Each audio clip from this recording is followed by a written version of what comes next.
My name is Autumn Sanson, and my historical figure is John Humphrey Noyes. He was born in Brattleboro, Vermont in 1811 and died in Niagara Falls, Canada in 1886 at the age of 75.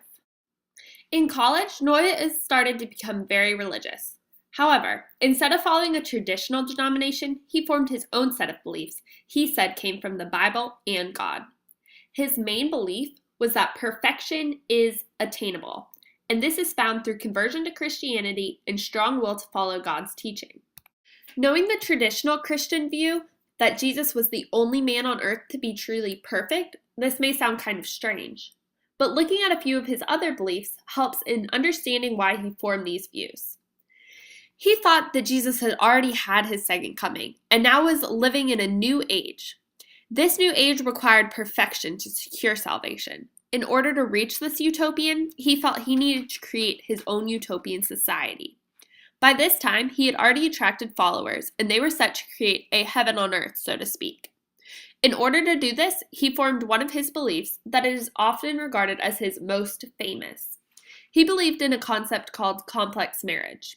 What this means is that he felt since Jesus said no one was married in heaven, that on earth no one should be married, and men and women should be sexually intimate with all of the other men and women in his community.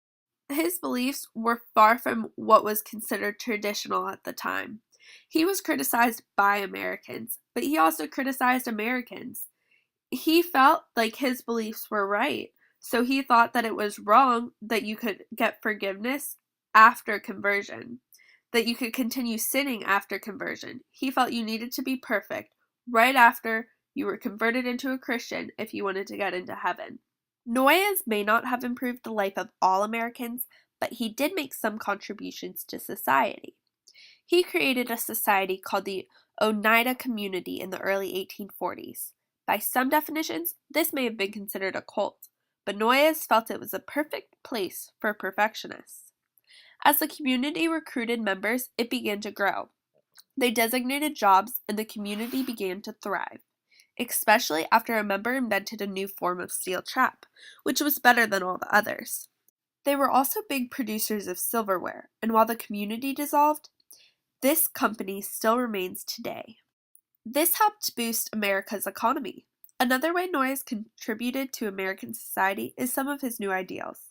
First, complex marriage, which I've already touched on. Sprouting from this came his new and highly successful way of having sex without the worry of pregnancy and proper propagation with a purpose. In the community, certain individuals were designated to have children together based on what pair would be most likely to have the best children, and were told when to have these children. This was not a concept that had really been looked at the time.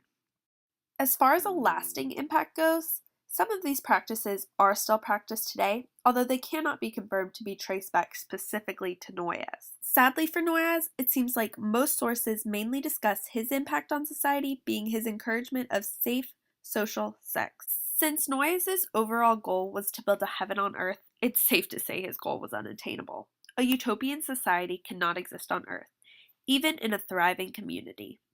Despite the fact of how unrealistic his goal was, the government was also acting as an obstacle for Noyes to reach his goal. He was charged for crimes and had to flee to Canada. Perfection was never reached, but Noyes left an interesting life story behind.